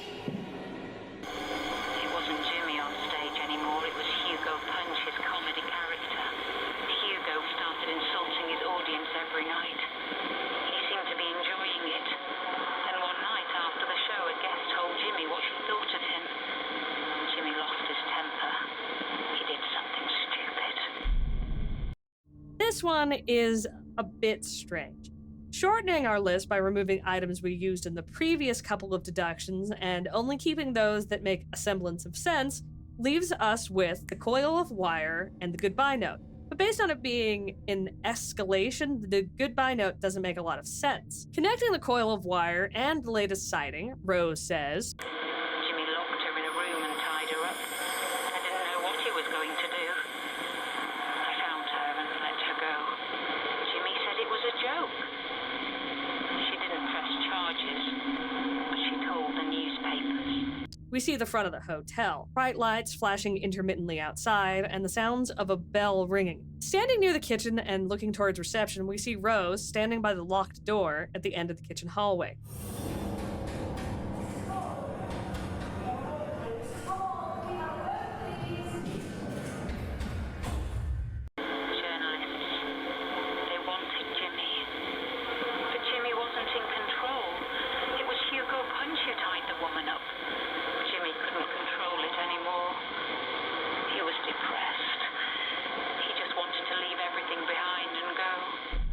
Well, we know that Jimmy wrote the goodbye note. Jimmy hated what he'd done. He'd been fighting Hugo Punch all his life. It was inside him, making him do all those bad things. Jimmy didn't want to live anymore. We see water pouring and floor 2. As we approach rooms 220 through 223, we can hear the sounds of running water. We know from Harvey's story that Jimmy's room was 223. Stepping into the room and turning to look at the entrance, we see Rose standing by the bathroom. Jimmy?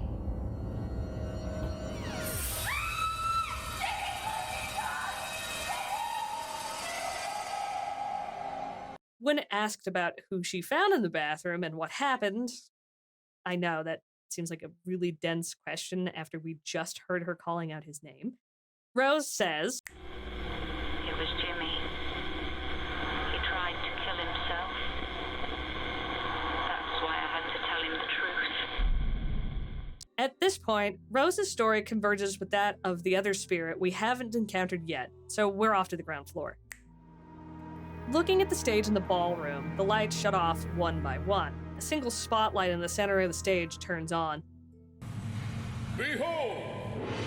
I am the great Hugo! I stand alone above all others. I am the light which illuminates the darkness. I alone am master. The glittering lights intensify as our vision blurs until there's only darkness. As our sight returns, we realize that Maya fainted when the blurriness happened. No ghost responds on the receiver, and the next sighting would be very difficult to find on our own. The scrying mirror shows us the bathroom of room 301 opening.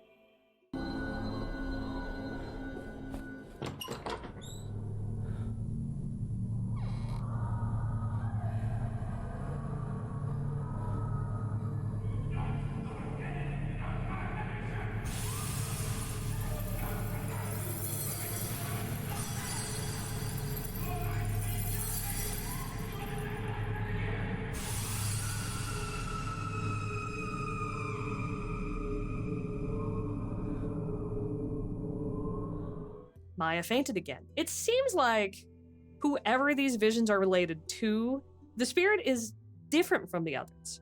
Despite the horrors of Amy, Bose, and Harvey's stories, no matter how intense or violent their sightings became, Maya never fainted. But with this ghost, Even the non-violent visions have caused Maya to pass out. Maybe this spirit has a stronger presence or energy, or based on this vision, maybe this spirit is hostile. Whether you agree with Dr. Bose and Harvey's decisions and methods, they didn't seem to be aggressive towards other people. They talk with Maya freely and honestly. I mean, Harvey specifically does not go out of his way to convince us about his decisions whatsoever. He sounds more like he's kind of reflected on the whole thing already, and he's just kind of telling us how he felt at the moment and what he did because of how he felt in the moment. For example, look at how he responds when asked what he was going to do with the gun. I don't know what I was going to do. Threaten him, get him out of the hotel. Problem was, I didn't realize he was going to be armed too. Harvey didn't take the time in between those events to construct a story that makes him look clever or justified. He hasn't emphasized himself as a victim who's worthy of your pity. He's just stating the not-so-flattering facts of the moment. I don't know. I was angry. Once again, we're not even given a teaser to see where we go next. I'm starting to see a pattern with this fellow. Heading back to the second floor, we ask Rose about the sightings of these blackout-inducing ghosts. First, we ask her about the man on the stage. He was a magician and an entertainer. He bought the hotel to promote his stage show. He became famous. He was on television. I worked as his assistant, then things developed.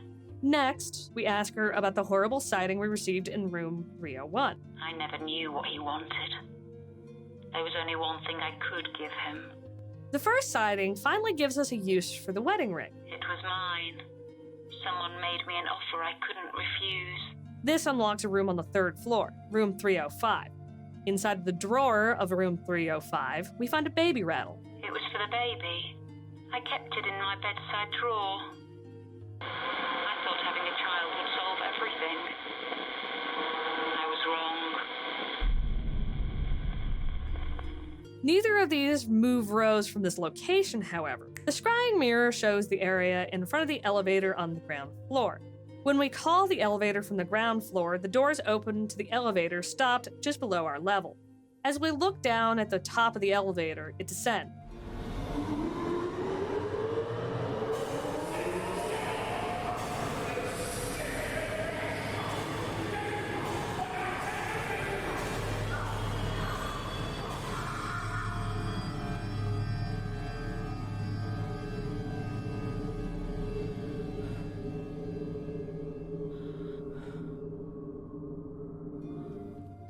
Maya fainted once again. Maya, that cannot be good for your health. And for anyone thinking neither the dozen or so clonks to the head by a baseball bat, the developer actually touched on that. There's a thread on Steam by the user Lord of Cookies from back in 2021 titled, "Don't get me wrong, I love this game, but what?"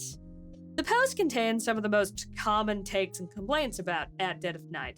But the important thing about it is that the developer, Tim Follin, commented on it. This response here is the one we're specifically concerned with right now. There's a part of it that I want to touch on later when we have more context, but what's important is this. Quote, does he actually hit her? Maya's obviously prone to fainting. She does it several times throughout the game after major visions. The shock of seeing Jimmy right in front of you swinging a bat would be enough to frighten anyone into unconsciousness, especially Maya. Now, this is the developer, so I'm willing to take his word for it, though I have to say this argument would be a lot stronger if there wasn't a loud impact sound that plays when Jimmy catches you during the jump scare. And it isn't a Maya hitting the ground kind of sound effect. It is clearly meant to represent the bat making contact. This post answers many questions about the game, and I highly recommend checking it out for yourself if you want to dig even deeper into At Dead of Night. Back to you, plot. We wake up on the lift, sitting at the ground floor. A tagged key is sitting in the threshold of the elevator. Maya grabs it and holds it up to the camera. The tag reads, "Basement Store." This part messed with me and my brother the first time we played it because we missed completely that there were two doors by the locker. We only saw this one, the metal one, and the key does not work for that door.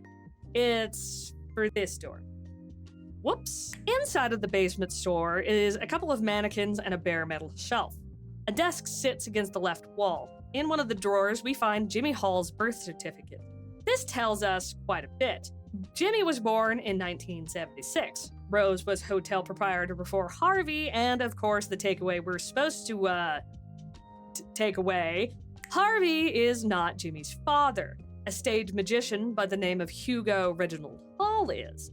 We witness a sighting of a stage magician calling himself the Great Hugo. This must be the truth that Rose needed to tell Jimmy. Why specifically now and what it'll do for him? I don't know. Presented with the certificate, Rose says in an angry tone, Jimmy is Hugo's son in every way. When asked about the sighting that gave us the key, Rose says, Hugo was a violent, evil, sick man. Connecting the birth certificate to the sighting of Rose finding Jimmy, she says, I admitted it all to Jimmy. Jimmy didn't remember Hugo. He'd blocked out the memory. Hugo beat Jimmy from when he was born. For 2 years. I should have stopped it earlier. We see a vision of Rose and a door somewhere being opened. Instead of the usual sounds that play during these segments, we hear a heavily slowed down clip of what sounds like someone screaming.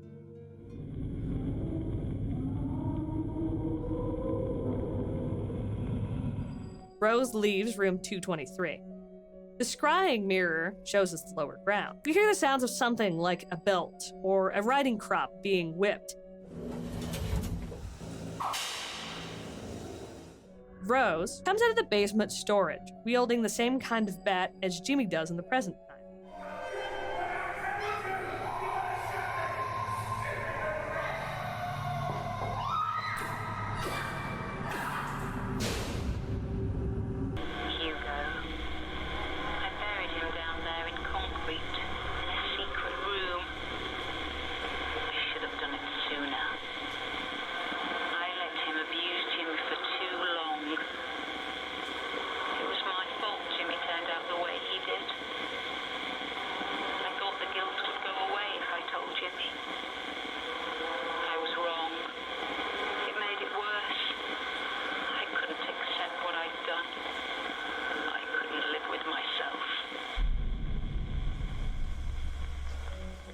No matter what escalations you thought came before, this one tops them easily.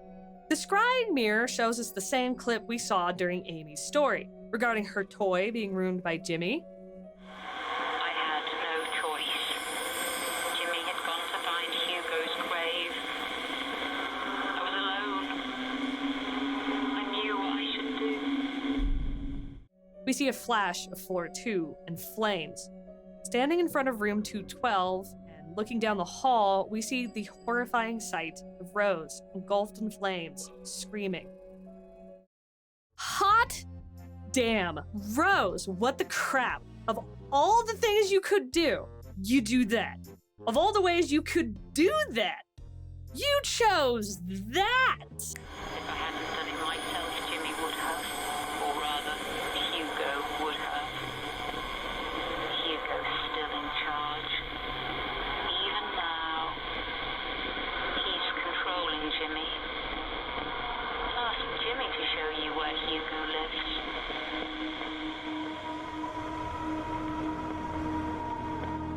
We're going to check in with all of the other ghosts before we take up Rose on her offer of checking out her dead husband's grave. There are 2 audio files for Harvey that are inaccessible in-game due to the same reasons I stated earlier, with Rose and Harvey sharing the same location. He says, I don't know who he was. I don't know. But I know Jimmy always ruined everything eventually. I don't know. There were things Rose never told me. I don't know. The boy used to play with them. It was in the cabinet in the hotel. I saw it. Jimmy showed it to me, but it wasn't his. Jimmy used to carry it around with him. I don't know. I didn't see a baby. It was Harvey. He knew Jimmy was lying about me. Harvey understood. No, Jimmy never admitted his lies. I don't know, but violence only makes things worse. I don't know, I didn't see that. I don't remember it. I don't know. But Harvey couldn't control his anger.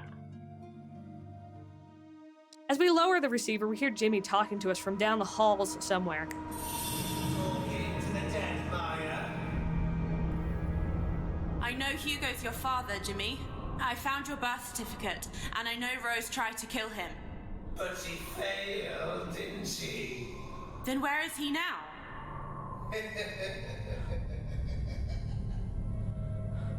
Well, why don't you come and meet him? It's time I introduce you to the family, Maya. Stepping off of the elevator, we hear a jazzy kind of theme song play. Looking down the hall towards the basement storage room, we see that the lockers have been moved against either wall.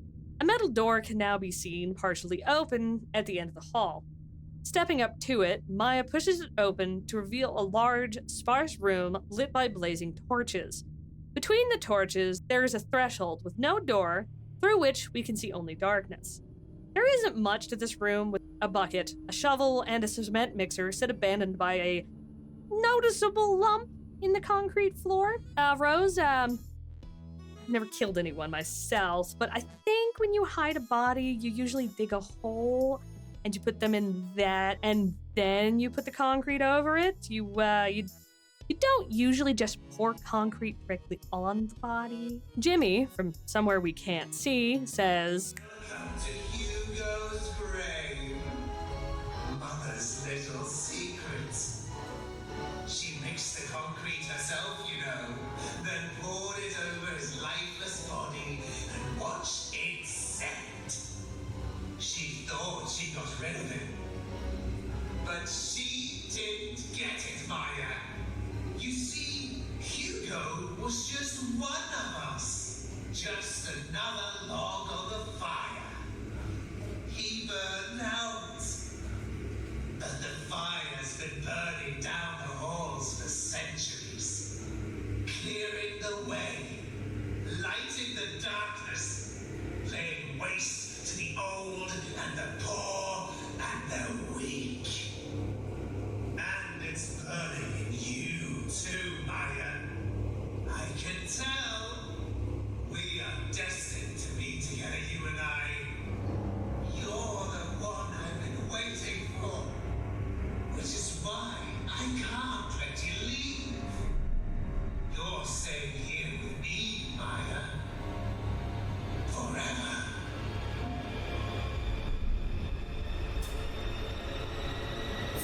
Hello, Maya. Maya closes and locks the metal door. Where did she get the key? Well, I had the same thought, but then I noticed that if you pay attention, you can see the keys dangling from the keyhole when you first approach the door. Maya holds up a key ring and the message, "You have found 5 deadlock keys. You have 5 friends to rescue," appears on screen. We see the top of the elevator, which comes to a stop. Inside, we look down at the spirit receiver, which Maya leaves in the corner of the elevator. The door opens to the first floor. As we step out, a message reads, "The game will save here for the last time. You have to rescue your friends, but if Jimmy catches you, it's game over." Remember when I talked about the ability to peek through the keyhole and sometimes you could see something wiggling beneath a blanket? That's one of Maya's friends. Each of these rooms is locked via the deadbolt, and now that we have the 5 deadlock keys, we can enter those rooms. There's 1 friend on floor 3 and 2 each on each of the other floors. When we enter the room, Maya hurries over to the friend and removes the blanket. She has variant voice lines for each friend that she rescues. And no, I have no idea what that weird thing is that Maya is holding in all these cutscenes. When we're confident that we won't be sending our friend directly into Jimmy, we see a cutscene of a dimly lit Maya looking off-screen at her friend. She says, "Get to the elevator as quickly as you can." Or, "Get to the stairs as quickly as you can." Our camera returns to the first-person perspective, and we see the door closing. A partially see-through hourglass appears on screen, along with the message, "Wait for them to get away," and then a message indicating how many friends you have left to save. We have to wait a little while after sending the friend out before we regain control and can head to the next one. While waiting, you might hear a scream. These can be either close or far away. Jimmy will say something to our friend when they catch them, in addition to their scream. He can say,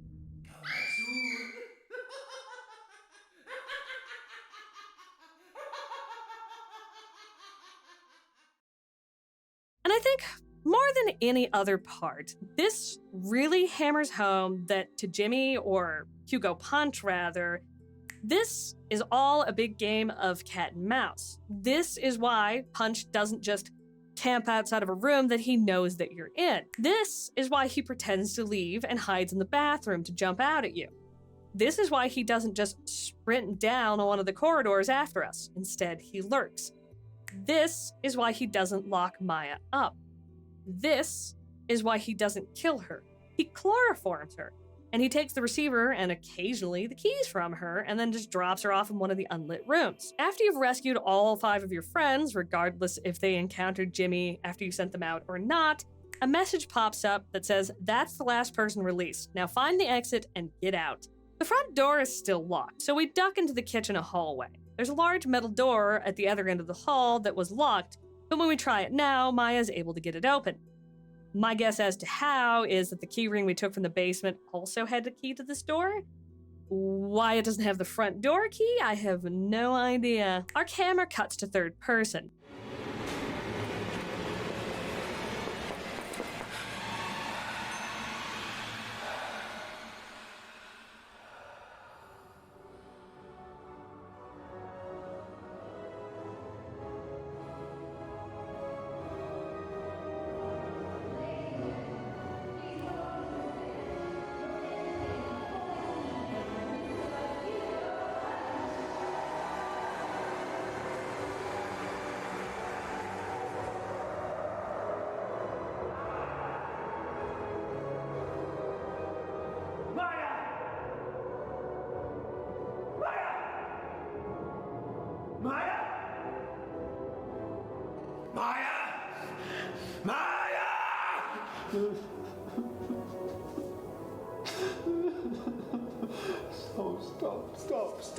Oh, stop it. Why do you keep making me do these things? Please just stop. Please just stop it. You're always going to do it, Jimmy. I'm in charge. Not you. I'm in charge. Camera blurs and darkens. As Jimmy's features begin to become unrecognizable, we can see a skull superimposed on Jimmy's face, like what we saw during Rose's second sighting. Eventually, the colors blend into the shape of a burning candle, which comes into focus.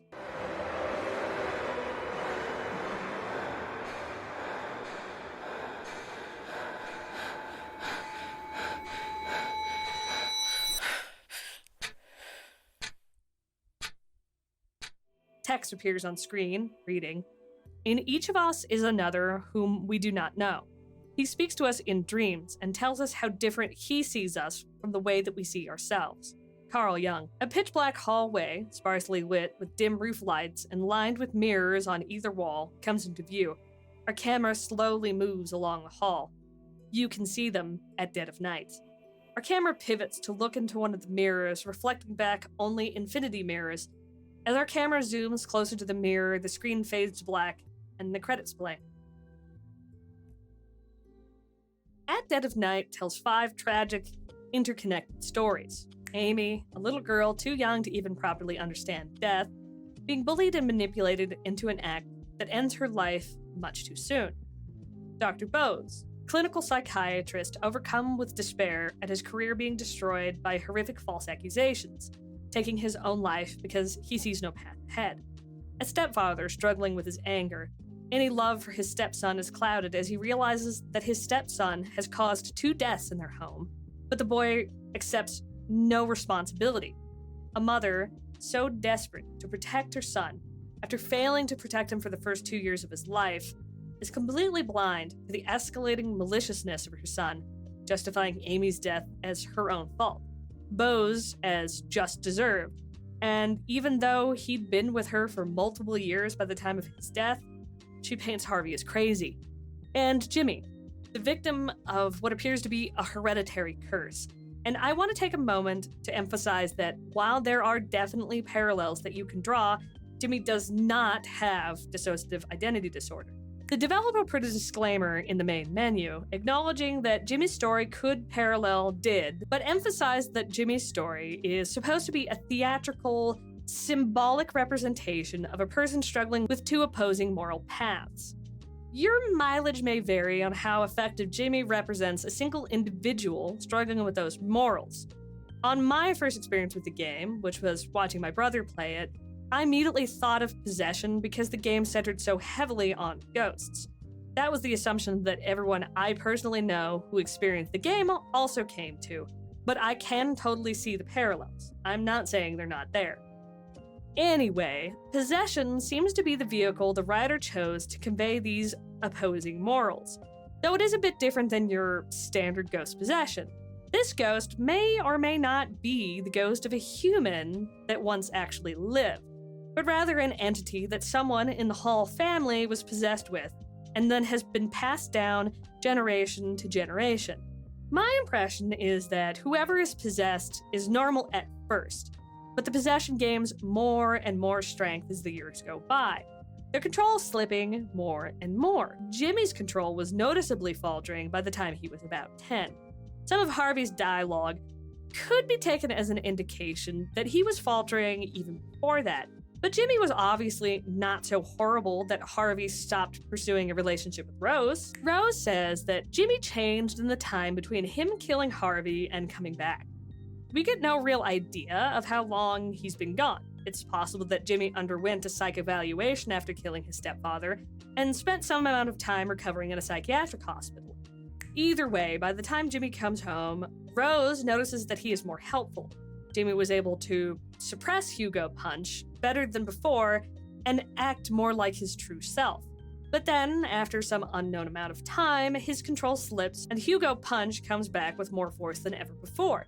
It's entirely possible that Hugo Hall, Jimmy's father, was a classic abusive manipulator, seducing Rose while covering up his true personality, or only really showing who he really was once they were married.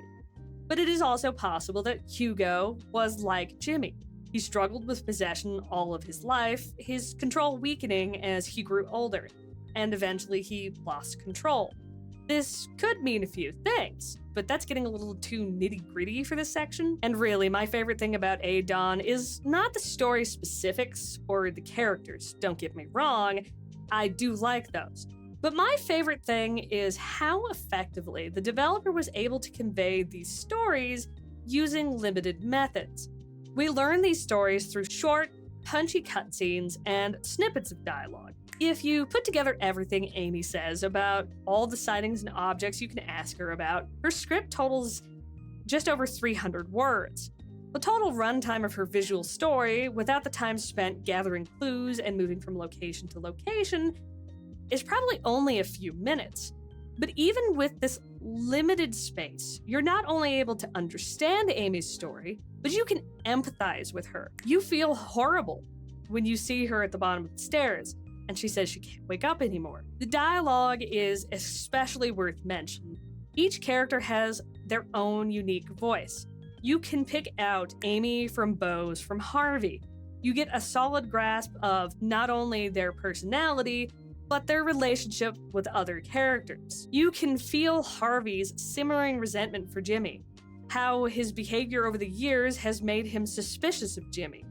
He doesn't seem to believe for a moment that Bose touched or hurt Jimmy.